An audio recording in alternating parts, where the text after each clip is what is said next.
Hello, hello, hello. Welcome, welcome, welcome. Good morning, good afternoon, good evening, wherever you may be. Welcome back to my channel, my lovelies. If you've never been here before, thank you so much for clicking on my video. I am so happy you found me. I do so hope that you will like and subscribe before you leave. Become part of the Mama family. Mama's got your back, at least where makeup's concerned, and definitely when that makeup is cheap. Today is going to be a super casual Chatty Get Ready With Me. I have not filmed one of these in a good long while. We've got lots of stuff to talk about before we get started. A very special, very warm welcome to any of those that are new to my channel. I am so incredibly happy that you are here. If you enjoy the content, I do so hope that you will mash that thumbs up button. I hope that you will subscribe if you have not already, and I hope that you will ring my bell, turn on your notifications, so that way next time I upload a video, you can come right back here and we can hang out together again. Also, if this side of my face looks just a tiny bit swollen, it's because it really, really is. I had a giant tooth pulled yesterday and I am feeling it today. It's not great. I figured I would film a video to take my mind off of it. You guys know I'm in recovery, so I can't even take anything for it. We're scraping by with ice packs and ibuprofen, but we're going to pull through. We're going to be all right. Also, I have my eye makeup done already. I used a couple of new palettes. If you guys didn't know, Colourpop is having an end of summer sale. Everything is just about 60% off, or up to 60% off. Lots of good stuff in this sale. I picked up a couple of palettes for $9 a piece, which is a really fantastic price.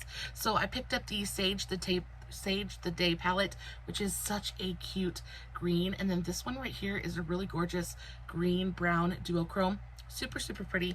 And then I also picked up the C-3PO palette, and I picked this one up just because it's full of the most gorgeous golds. I am so in love with it. Both of these are very standard Colourpop quality. Really fantastic. Packaging is super nice. Again, I did film a TikTok on today's eye look. I will make sure that I have the tags for that, as well as all of my other socials listed in the description box below. Guys, if you are not following me on all of my other socials, you definitely should go do that. I post fun content literally every single day, and if you're following me everywhere, you don't have to worry about missing a single moment of it. Also, guys, if you have any questions about what I'm using or how I'm using it, all you have to do is leave me a comment and I will get back to you. Probably not going to be talking too awful much about the makeup that I'm using, but I will make sure to put a full list in the description box. All right, intro is out of the way. Let's go ahead and dive into the makeup. Oh my goodness gravy. I have no freaking idea where to even start. But we're just gonna go ahead and dive in. I'm just gonna let it flow, and whatever comes out, comes out. Let's talk about the tooth thing first, y'all. So I got the news that my insurance plan is going to be canceled in the next couple of months, and the new plan that I was able to come up with, and like that I'm able to afford, because we all know insurance is freaking ridiculously expensive. My husband was able to get me a plan through his workplace, but it doesn't cover dental.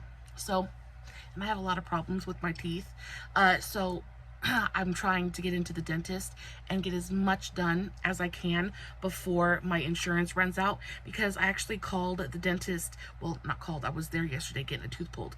But I was talking to the lady at the front desk yesterday, and I asked her like how much, even just getting like a tooth pulled, right, which is probably one of the simplest procedures you can get done at the dental office. I was like, how much, if I had to come get a tooth pulled, how much would it cost if I didn't have insurance? This lady told me that it would be at least $150, and that's if they had my up-to-date medical, like dental x-rays and things like that. And I was like, there's no way.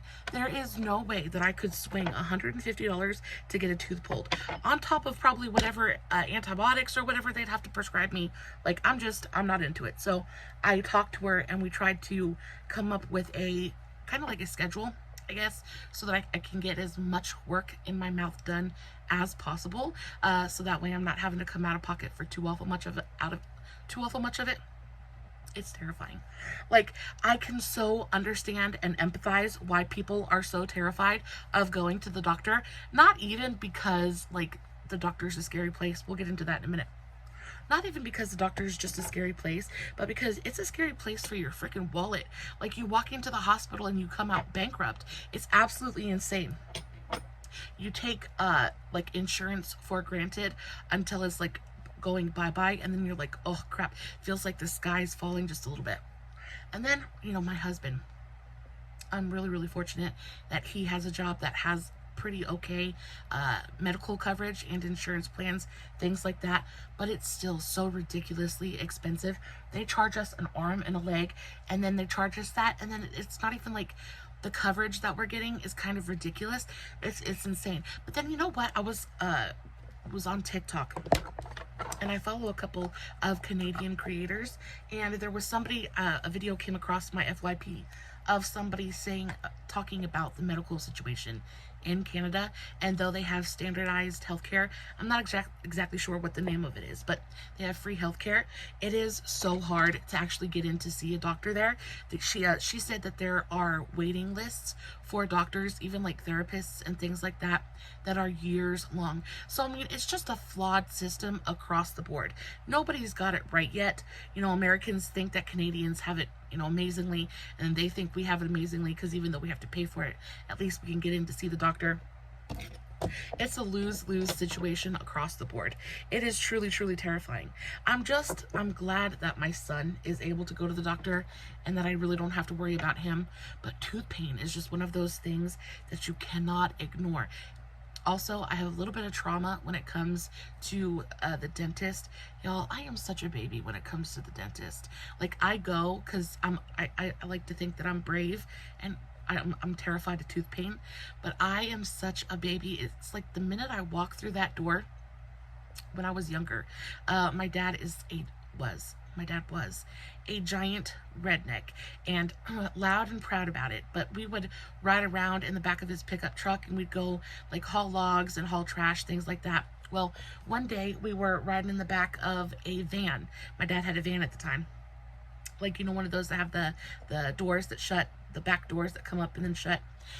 He had a van, and we were hauling a load of trash down to the dump. Well, my brother was being a little bit of a butt munch, and he jumped off the back and grabbed the hatch. Like, there was this little tie, this handle that hung down from the hatch, and he grabbed that tie, and it ended up, I was getting out, and it ended up coming down on the back of my head, and actually my two front teeth ended up breaking off into the bumper and snapped off in a heartbeat. You want to talk about traumatizing?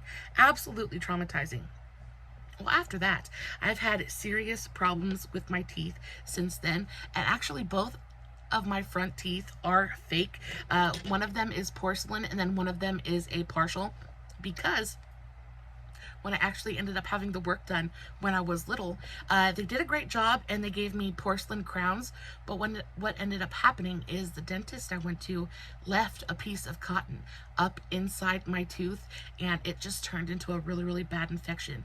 And for years I had the absolute worst tooth pain. Like, it would come and it would go, but when it would come, it would be so freaking awful, and I had no idea what was going on. So when I finally went, and again, I had the trauma because it took me like a year and a half to get those permanent crowns put on, and I just walked around with no teeth, and they always hurt. It was a lot. It was a lot, and I think it was only like 8 or 10 years old. I was little, so it just kind of scarred me for life. So I avoided going to the dentist.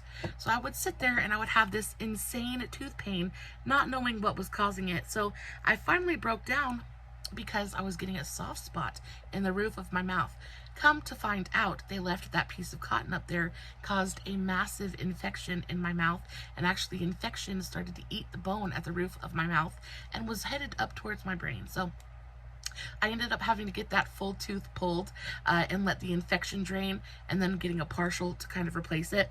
But then after that, I ended up having to walk around for, I think it was for like a year and a half, 2 years, with a big old hole in the front of my head because I had to let the infection drain, and I had to let like my mouth tissue heal, so I couldn't do anything about it. So yeah, this tooth right here is a partial. It's called a flapper. So it's a partial, and it's basically like a denture that's only got one tooth on it. But yeah, I wear that on a daily basis. But if you ever notice that these two teeth are slightly different colors, it's because this tooth is older and this tooth is newer. It causes me an immense amount of grief. But because of that, I have serious trauma when it comes to going to the dentist, right? I just don't like to do it. I don't like to do it. But then, on the other hand, it's not like I cannot go because I do have teeth problems. And so I'm just a big old baby when it comes to going to the dentist. Anyway, I put it off and I put it off and I put it off. And I went to the dentist yesterday and I had to get a tooth down here pulled. And of course, it's one of the back molars. So it was an absolute pain in the hiney to get out. So the doctor, and the thing that I'm scared about the most is the shot. And it's probably like the easiest part of the entire process, but for some reason that shot, you know, the one that you have to get in your gums to numb you up, it is the scariest thing in the whole freaking world for me. Y'all, I have tattoos and piercings and this and that and the other thing, and I fine, I could go get a tattoo today and I would be fine. I wouldn't think twice about it, right? But I go to the dentist, I sit in that dentist chair, and he pulls out that needle, and I instantly start to shaking. I instantly want to, like, my eyes tear up and I want to cry. And I know it's like such an irrational fear because I know that there's nothing wrong. Like, that dentist is not going to hurt me. That shot is really doing me an absolute world of good because I definitely don't want to feel him rooting around in my mouth trying to pull a tooth out, right? So that shot is really a godsend, but it terrifies me so freaking badly. I got really lucky yesterday because Mr. Hubby was able to take the morning off of work, because usually I go by myself. But Mr. Hubby was able to take me yesterday, so he came into the dentist's office with me, and he sat with me, and y'all, and of course I haven't been to the dentist in a good long while because I avoid it like the plague. So I hadn't been, and I needed definite work done. And, you know, it was mortifying. It was mortifying. Make a very long story long. It was mortifying. That dentist, he's a super sweet guy too. I love my dentist so much. He is the nicest guy ever. But he gives me the shot and I'm sitting there and like, I just freak myself out so badly. I gave birth, right? I gave birth. I took that epidural. If you've given birth, you know what an epidural is. I took that epidural like it wasn't anything. I took it like a champ, didn't flinch, didn't nothing, right? But he brings out this teeny tiny little needle to give me a shot in my gum so that I don't feel him yanking a tooth out. And I lose, I don't know why I do that. Anyway, I toughed it out. Mr. Hubby he didn't let me live it down though. Because quite often I'm kind of like a very strong woman. Pride myself on being a very strong woman. So I kind of like look at any obstacle and I'm like, I got this, right? I'm never scared. I don't back down from anything.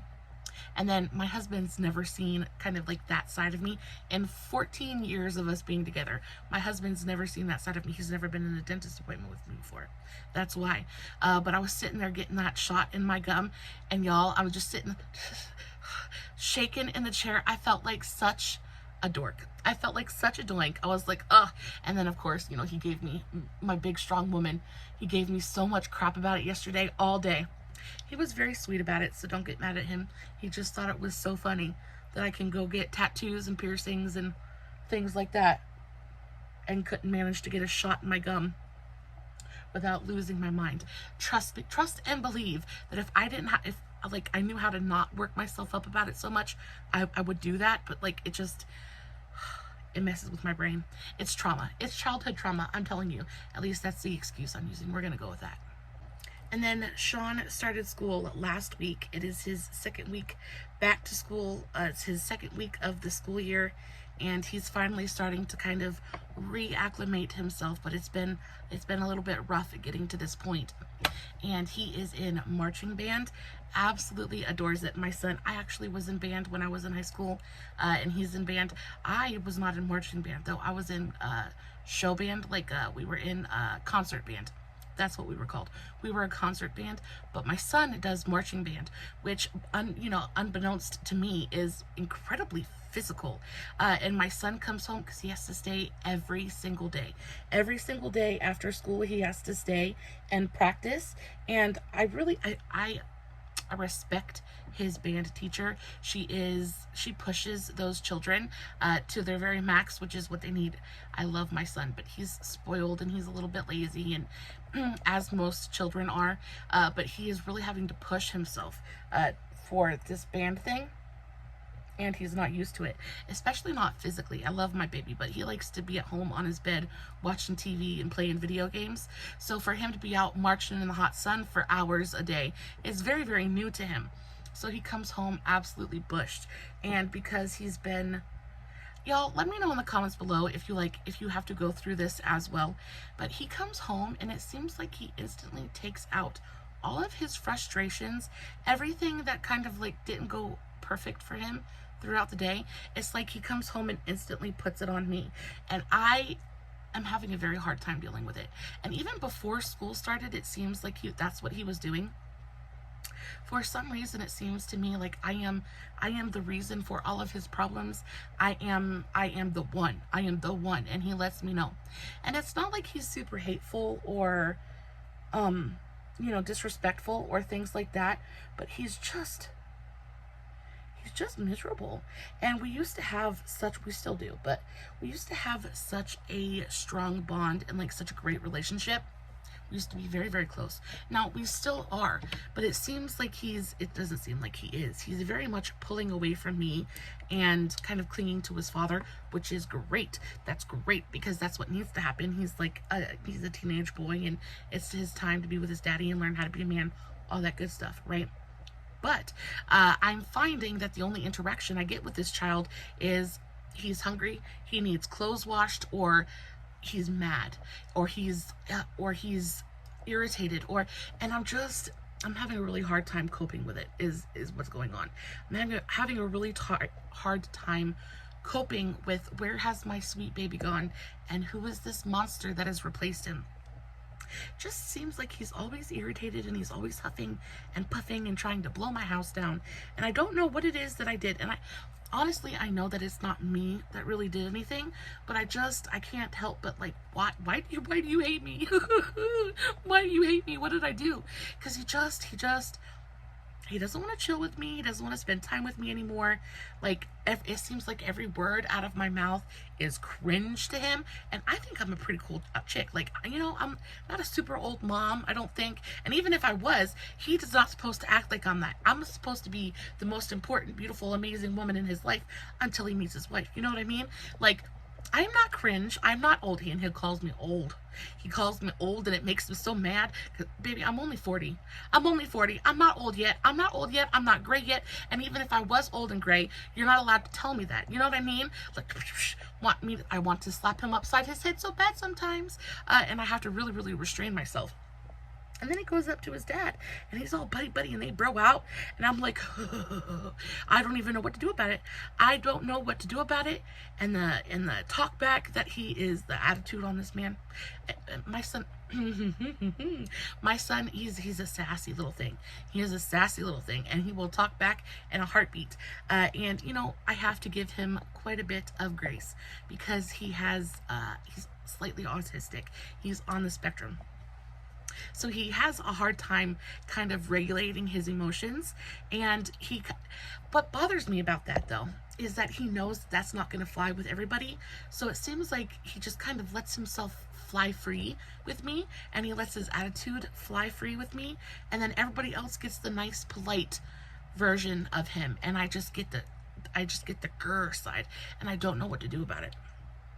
I love him so much, but I have never in my life loved something so much and simultaneously disliked it in my life. Where this time in the whole growing up experience is proving to be very, very difficult for me to navigate. I'm trying to navigate it as beautifully as I can and as gracefully as I can. And I'm trying to give him a lot of room to maneuver. But I'm also very conscious of the fact that it's not my job to be his friend. Like, it's not my job to be his friend. I am his mom first and foremost, and I am the one that is supposed to be teaching him respect and the value of hard work and things like that. So as much as I want to coddle him and baby him and tell him that, mama's here and everything's going to be all right, and just kind of like, I just want to be super understanding about the fact that he's having a hard time, I also have to like put my foot down and be like, I understand that you had a bad day at work, because he calls school work. which it is, it's his job, right? So I understand you had a bad day at school, and you know that you would just want to come home and you want to vent and this and that and the other thing. I was like, but it is not fair to me for you to come home, and I think it was 2 or 3 days ago, last weekend, we sat in my office. There's a little chair back there that he sits in sometimes, and he come in here, and I was like, we can't keep doing this, because I'm genuinely miserable. He's taking all of his stress and all of his anger and all of his anxiety, and he is offloading it onto me and then making me deal with it, on top of all of the stress and anxiety that I deal with just maintaining life, taking care of my husband, taking care of my son. Like, you can't come home and unload on me like that. It's not fair to me. Now, I'm more than happy to be here for you to talk to. I am more than happy to be here and, you know, to be the shoulder that you cry on and things like that. But you do not, I don't care how bad or how hard your day was, you do not get to come home and be hateful to me. You do not get to come home and be mean to me just because you want to be mean to somebody. I am not your emotional punching bag. And I had to sit him down. I had to tell him this is not going to fly anymore. It was like, the next time that happens, you're gonna get in trouble. And quite honestly, a couple of weeks ago, I do not do like spankings, things like that. It just isn't something. I tried to spank my son one time, and I sat there and I bawled for hours. Just not a hitter. I'm not a corporal punishment. Is that what it's called? I don't do spankings. So we do grounding, we do taking toys away, things like that. I wouldn't say it's gentle parenting, because I'm definitely strict and like mama's on it, but I don't like to hit him, right? But he pushed me so hard, and this boy he's a big boy. He's a teenager, right? He's in high school, and he's bigger than I am at this point. And he came home, and he screamed at me. He told me to shut up. He screamed at me, and he told me to shut up. And I looked at him, and you know that mom look that comes out when you've just lost the last tiny shred of patience that you were clinging to dear life to. It has gone and evaporated, and it's out. I looked at him, and I was like, you're done. And I whooped him. It was the first whooping I've given him, and I want to say years. And it wasn't even really a whooping, but it was more so the thing like what do you think that you're doing, right? So, and of course, I can't hurt that boy. He's bigger than I am. But I think it was all about the whole pomp and circumstance of it. And he couldn't believe, because I went and I got a wooden spoon and I smacked his little hiney.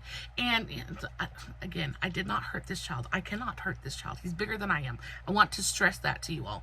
But I had him bend over and I whooped his hiney. I gave him a good with a wooden spoon. And this didn't hurt him at all, but he looked at me and he was like, I can't believe you actually did it. And I said, I can't believe you told me to shut up.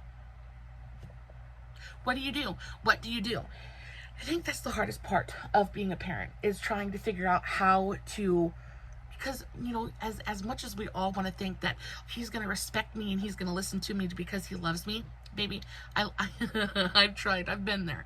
But there have to be repercussions. There have to be, if they mess up, there have to be punishments for that, right? Because when there are no consequences to their actions, they just kind of roam free, and that's how you end up raising criminals. And I don't want to do that. And also, I don't want him to get in trouble at school because he thinks that he can talk to his teachers the way that he talks to me. And I think that's another thing that I don't understand, is because he doesn't talk to his dad like that, right? He doesn't talk to his teachers like that. So if he knows it's not okay to talk to other people like that, why does he talk to me like that? If you have answers for these things, please let me know in the comments, because I'm genuinely struggling just a little bit here. I know that it's all part of the whole growing up thing, and I remember what I was like as a teenager. It wasn't that awful long ago. I know that I gave my mom and my dad some serious trouble, but I swear to the Lord, he'll think twice before he does it. And again, he still has like the whole attitude, and I can take a certain amount of attitude, but when it becomes blatant disrespect, like just telling me to shut up, you can't stand for it. I cannot, and I will not. But I can happily report he's been a lot better. He's been a lot better since that kind of incident. And then after, of course, I smacked his bottom, I sat him down and we had that talk. I was like, I can't be your emotional punching bag anymore. You can't come home and just turn on me and offload like that. I was like, I can't handle it. It's not good for our relationship, and it's just not fair. It's just not fair. So if he has a bad day, like yesterday, he came home and it was Monday. And, you know, after the weekend, he's kind of off his schedule a little bit. And, you know, Mondays are always hard. Mondays suck for everyone. So he came home yesterday, and I made sure that when he came home, I fixed him something to drink because he, again, has to stay late and practice. So he's tired and he's hungry, and I made sure he had something to drink and something to snack on, and it was really, really nice. He came home, and instead of just instantly being mean to me, he came home and we just had a conversation. He talked to me, he spoke to me about, I asked him what his favorite part of the day was. Because I feel like it's really easy to just generically be like, how was your day, right? Because first of all, he's a boy, and he's not a talker any freaking way. And second of all, he's brain dead when he gets home, right? He doesn't want to talk about school. School's the last thing he wants to talk about. So instead, I asked him what was his favorite part of the day. Sometimes it's what they had for lunch, because he loves when they have pizza. They have these pizza sticks that are really, really good that he loves very, very much. Sometimes something happened at band practice. There, you know, something funny happened, or he was able to hit a new note, something like that. But instead of me reminding him that he just came from school and it was misery, I tried to remind him of a bright spot that happened during the day. What was your favorite part of the day? What was your favorite thing? And sometimes it's because I got to come home. That's his favorite part of the day, and that's absolutely wonderful. Also, I've been involving him in what we have for dinner and things like that, because he is such he's such a little foodie, just like I am. But he adores like food and stuff, and he wants to be a little bit more involved in, you know, what we have for dinner. Like, he wants to help pick what we have for dinner. He just wants to be a little bit more involved in the household, right? So I have started asking him every other day. I will alternate. So one day Mr. Hubby gets to pick what we have for supper. The next day Sean will get to pick what we have for supper. I don't usually pick, because if I pick something, nobody will eat. So I let Mr. Hubby pick, and then I'll let Sean pick. And if it's doable, and if it's affordable, and if the ingredients are on sale and I can afford them, then that's what I end up making for supper. And that has really made a big difference in him looking forward to coming home as well, because if he knows that it's his night to pick dinner, so he's excited to come home and he's excited to eat.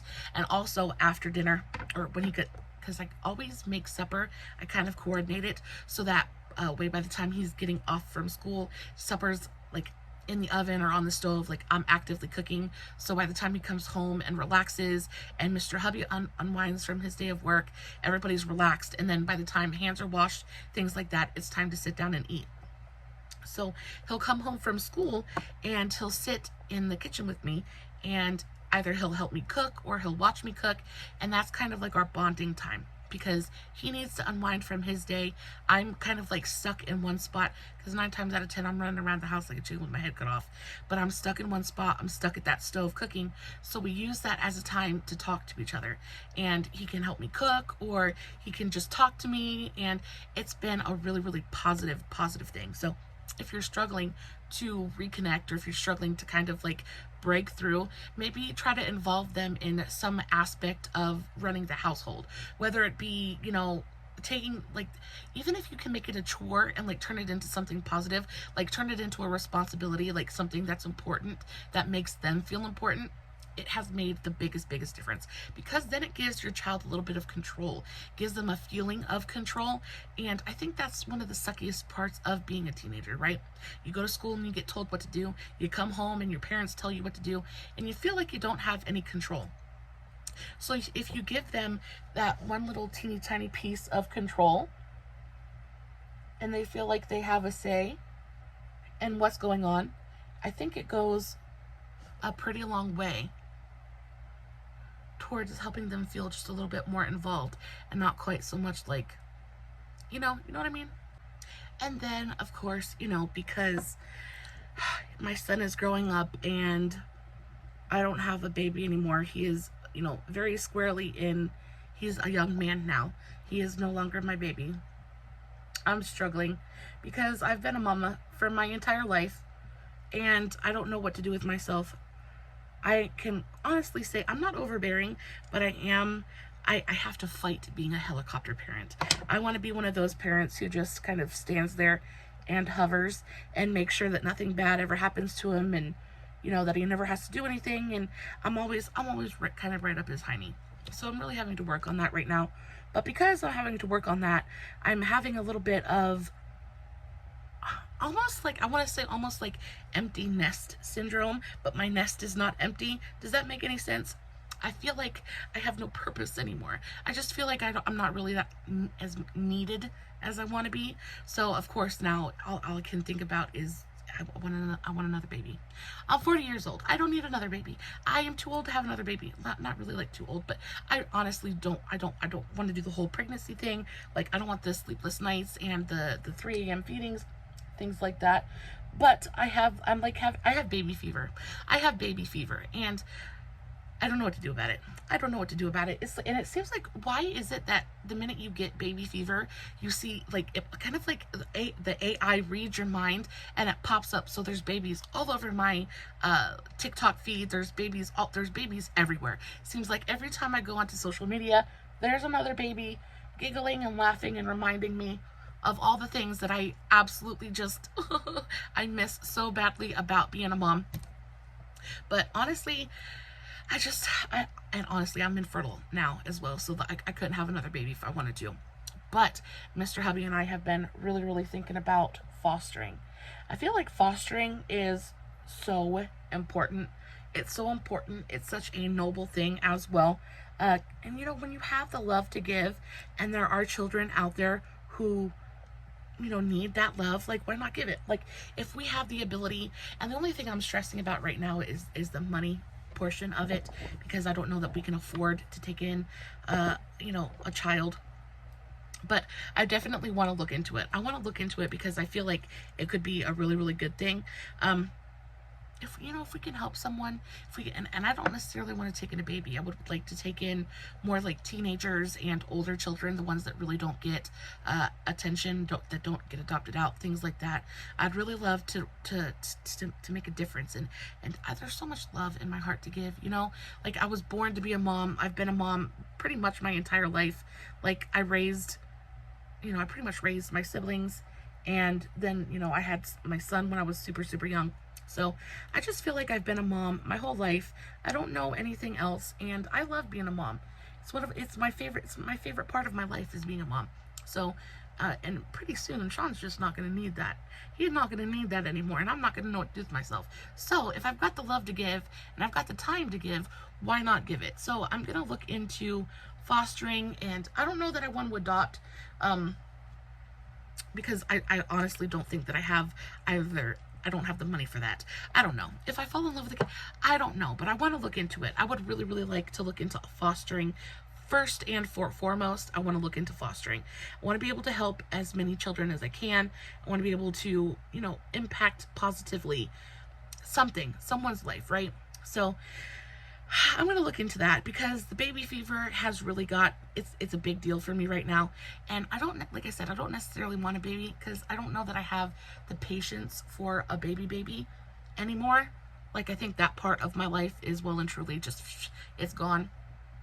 But if I could help a child in need, I feel like it would be really fantastic. And it's something that I've been wanting to do for a really long time.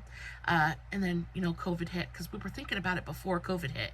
And then COVID hit and was like, there was no way that was happening, because Mr. Hubby lost his job and all of that good stuff. But now that Mr. Hubby has a pretty good paying job and things like that, I'm thinking that the time might be right to start kind of looking into it again. So that's something I really want to do. But yeah, if you are a foster parent, or if you like know any foster parents, or know anything about that whole system, I'd love to know your thoughts on it in the comments below. Like, I mean, is it really hard? I feel like the hardest part for me is that I get attached. I get so attached, and like a lot of my son's friends that come over all the time, everybody calls me mama. I'm like that chick that like sits out on Halloween and has home-baked chocolate chip cookies, and everybody comes by and stays for 15 and 20 minutes. Like, I'm just that kind of person. So I know that if I foster, like, I'm just going to end up getting super attached and just wanting to keep everybody.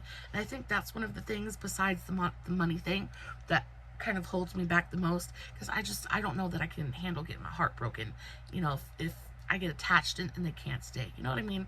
So I would love to hear your thoughts on that. And if you have any experience with that, things like that, I'd love to know what you think about it. And then that kind of leads me into the other thing that I wanted to talk about, which is one-sided relationships. And this is something that I have struggled with for a very, very long time. Because I feel like one-sided relationships are kind of like a theme in my life, unfortunately. It feels like a lot of my relationships are one-sided. Feels like it's a lot of me giving and a lot of other people just taking and taking and taking. And I feel like at some point, you know, no relationship is 100% 50-50, right? Because not everybody has 50% or, you know, 100% to give all the time, right? So sometimes relationships are 60-40. Sometimes relationships are 80-20. But there's give and there's take. And when it comes to a relationship where all you do is give, like it's draining and it's not satisfying, and it ends up leaving you with a lot more negative feelings than anything else, right? So I have one very one-sided like relationship in my life, and I just recently had to put an end to it, and it makes me really, really sad. I'm not going to be specific about it because I don't know. I don't want to talk bad about anybody. But what happened was I went to see them, and I was bringing them a gift, and I was in a rush. I was in a time rush, and I don't get out of town very often. Mr. Hubby works from sun up to sundown, and then Sean goes to school, and by the time I don't drive, I don't have a vehicle, so I can't go anywhere on my own. So I'm stuck at the house all day. And by the time Mr. Hubby gets home and Sean gets home from school, nobody wants to go anywhere. And then when the weekends come, nobody wants to go anywhere because everybody just wants to relax, right? So I don't go anywhere, which is fine. I'm very, very okay with that. But most of my friends and family, things like that, they live at least an hour and a half away, right? So when on the rare occasions that I do get to leave town, I'm always very excited because I get to go see my friends and things like that. And I get to go to Walmart, and I get to go shopping and get stuff for my house, things like that. Well, Mr. Hubby took me, and I was bringing a gift to my friend, and Mr. Hubby took me out there.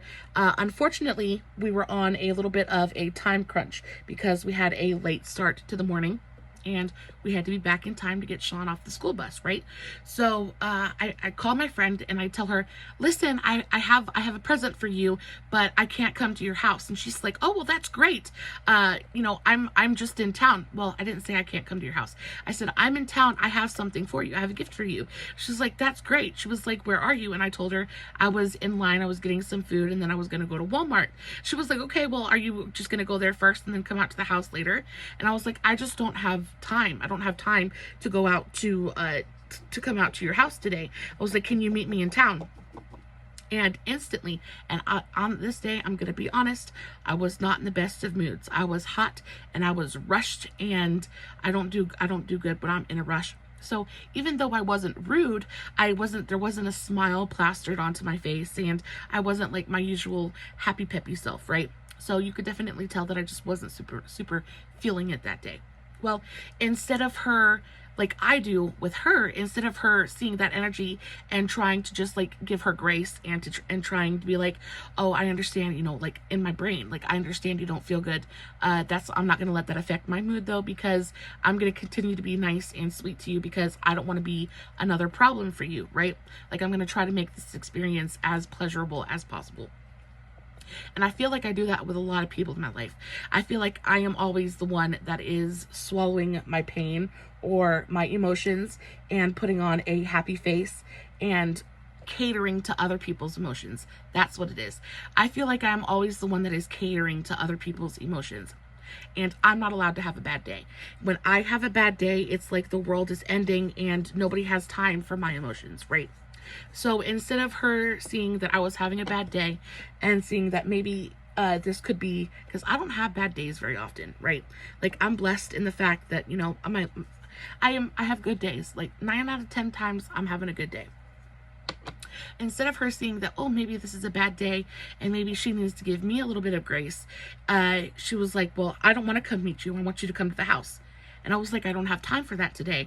And she hung up on me. And at that point, It was like something clicked in my brain. And I was like, you know, if I would have done that to her, she would have lost her mind.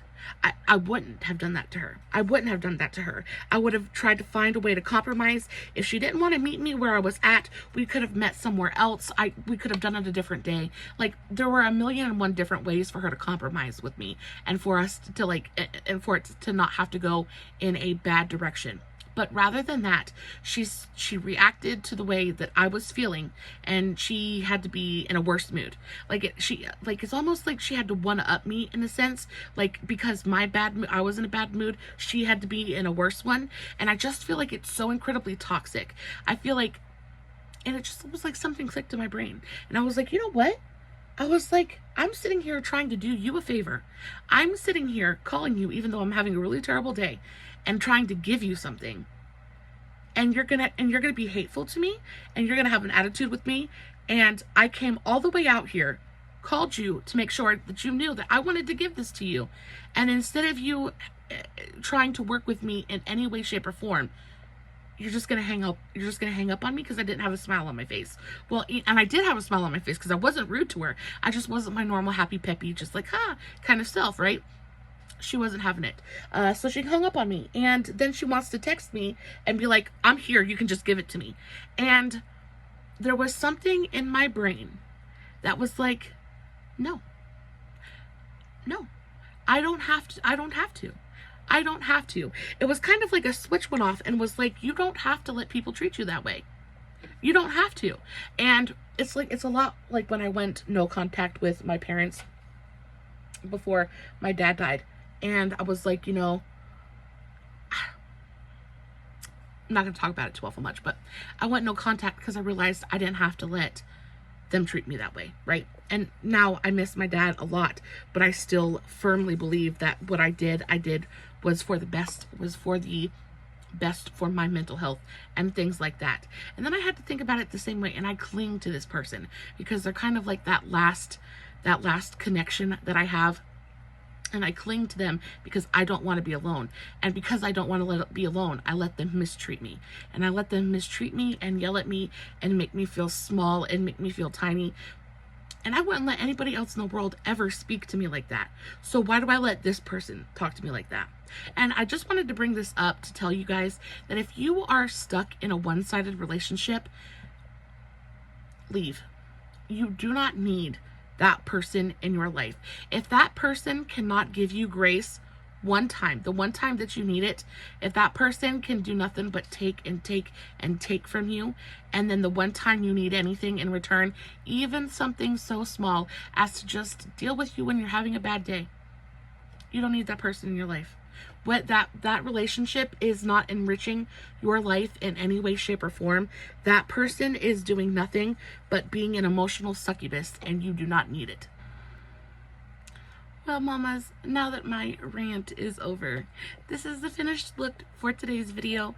I hope that I wasn't too ranty in today's video. Just had some stuff I really wanted to talk about.